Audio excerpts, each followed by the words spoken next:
I'm 92 years old now, and if I'm honest with you, most of what I thought mattered in my 30s didn't matter at all. I spent years chasing things I can barely remember. I worried about opinions that dissolved like smoke.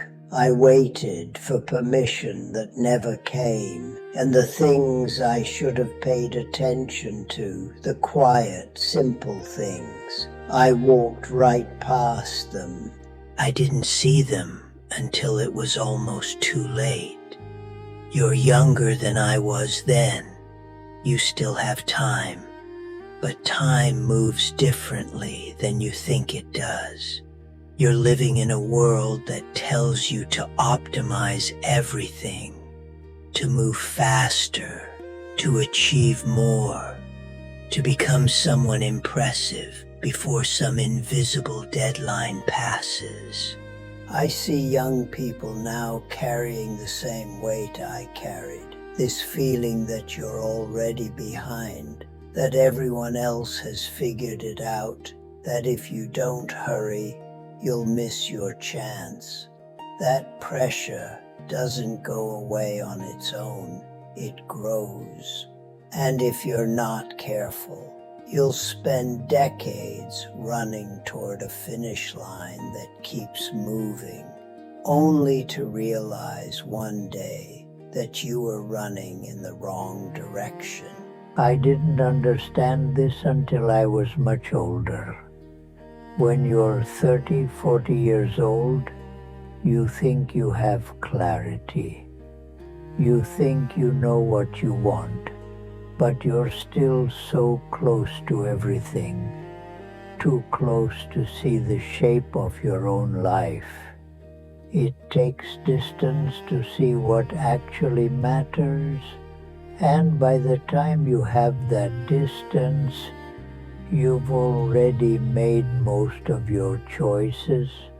The hard part is that life doesn't wait for you to be ready.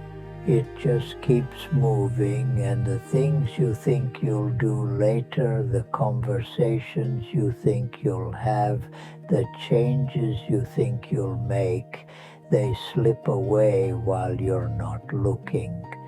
Here's something I wish someone had told me early enough that I could have actually used it. The people who love you won't be here forever. I know you know that. Intellectually, you know it. But you don't feel it yet. Not really. You still think there's time. You think you'll call next week. You think you'll visit soon. You think you'll say the things that need to be said once things calm down, once you're less busy, once the moment feels right. But the moment never feels right, and then one day the person is gone, and you're left holding all the words you never said. I've carried those words for decades now. They're heavier than anything else I own. Stop treating your relationships like they're guaranteed. The people in your life right now, your parents, your siblings, your closest friends, they won't always be there. And when they're gone, you won't remember the work you did or the money you made. You'll remember the moments you had with them.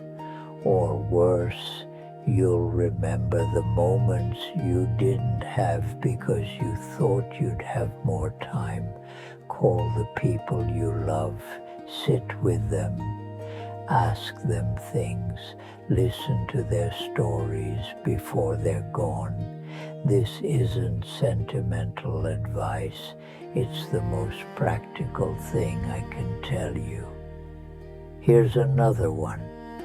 Your body is not invincible. I know you feel strong now. I know you think you can push through anything. But every choice you make with your body now, you'll pay for later. I ignored my health for decades. I told myself I'd take care of it eventually.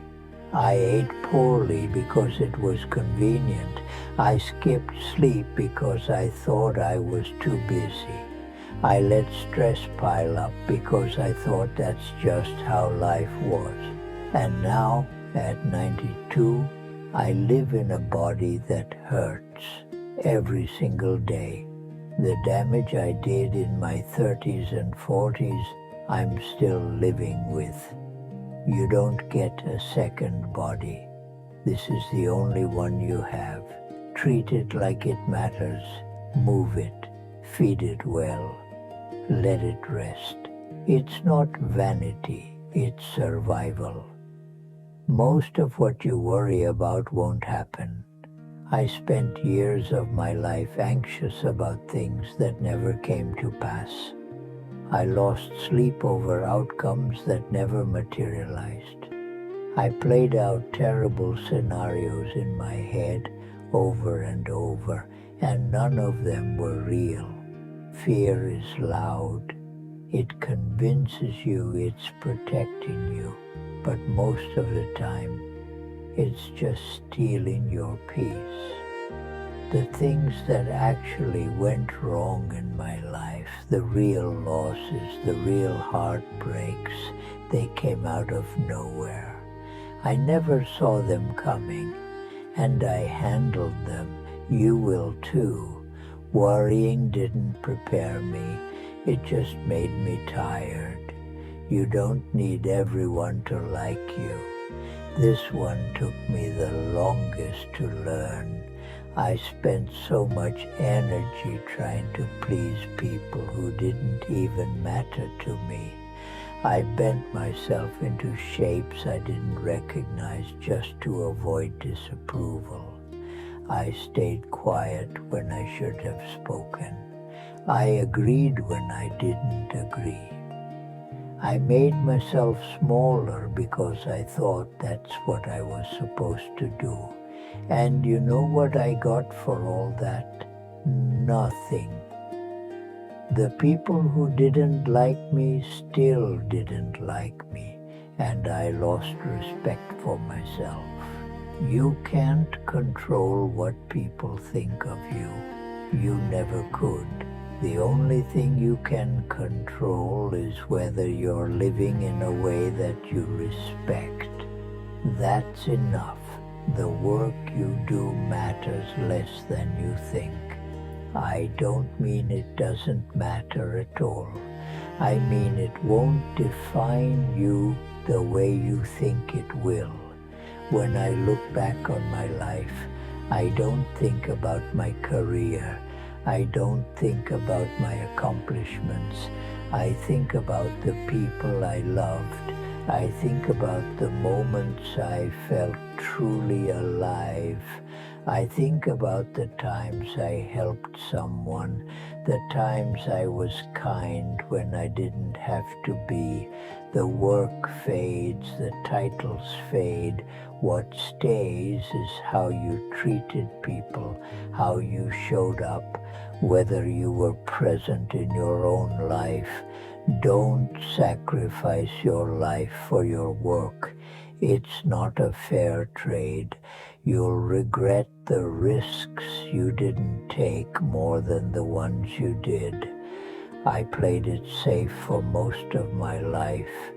I stayed in situations that were comfortable but unfulfilling because I was afraid. Afraid of failing, afraid of looking foolish, afraid of not being ready. And now, when I think back, all I see are the doors I didn't walk through, the chances I didn't take, the life I didn't live because I was waiting to feel certain. You'll never feel certain. That's not how it works. You just have to move anyway. The mistakes you make from trying, you'll survive those. the regret of never trying. That's